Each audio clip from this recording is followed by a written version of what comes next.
অসহায় পরিবারের পাশে দাঁড়ালো এমপিটি অ্যান্ড অ্যাকশন ট্রাস্ট। ছেলে চিকিৎসার জন্য 65 বছরের বৃদ্ধ অসহায় পিতাকে লোকের দুয়ারে দুয়ারে আর্থিক সাহায্য চাইতে দেখা যায়। আর সেই খবর সংবাদ মাধ্যমে প্রকাশিত হতে ভুক্তভোগী পরিবারের পাশে গিয়ে দাঁড়ায় এমপ্যাথি অ্যান্ড অ্যাকশন ট্রাস্ট নামক একটি স্বেচ্ছাসেবী সংস্থা।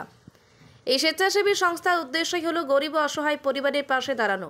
এদিন হরিশ্চন্দ্রপুরের বহর গ্রামের রহিম আলীর বাড়িতে পৌঁছে যায় এমপ্যাথি অ্যান্ড অ্যাকশন ট্রাস্টের কর্ণধার আমিরুল ইসলাম, ট্রাস্টের সদস্য আশরাফুল হক, জাবির হোসেন ও রফিকুল আলম। ট্রাস্টের পক্ষ থেকে ভুক্তভোগী পরিবারটির হাতে 1 বস্তা চাল, ডাল, সয়াবিন তেল, সাবান ও কিছু আর্থিক সাহায্য তুলে দেওয়া হয়। ট্রাস্টের কর্ণধার আমিরুল ইসলাম বলেন, সংবাদ মাধ্যমে রহিম আলীর চিকিৎসার কথা জানতে পেরে আমরা এই পরিবারের পাশে এসে দাঁড়িয়েছি।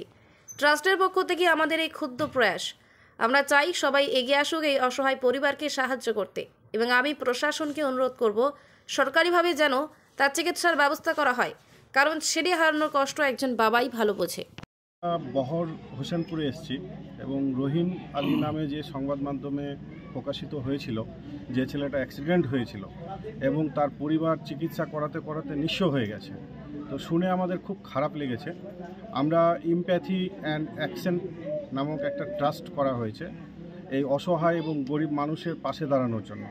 তো আমরা এই ট্রাস্টের পক্ষ থেকে আমরা ট্রাস্টের সদস্যরা মিলে কিছু আর্থিক সাহায্য এবং চাল ডাল, কিছু আমরা সয়াবিন তেল, সাবান এগুলো তার পরিবারের হাতে তুলে দিতে এসেছি এবং আমাদের ক্ষুদ্র প্রয়াস দেখে আরও যেন সকলে এগিয়ে আসে, এটাই আমার আবেদন।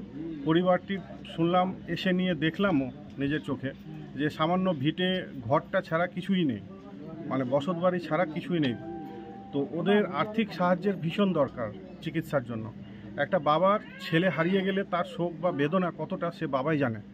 তো বৃদ্ধ 65 বছরের বাবা দুয়ারে দুয়ারে এমনিতেই বেরোচ্ছে না, মানে মনের টানে সে কষ্টের জন্য বেরিয়ে যাচ্ছে এবং লোকের কাছে সহযোগিতার জন্য মানে চেয়ে থাকছে। যার জন্য আমরা সকলের কাছে অনুরোধ করব যে আপনারা সকলে এগিয়ে আসুন এবং এই পরিবারটির পাশে দাঁড়ান।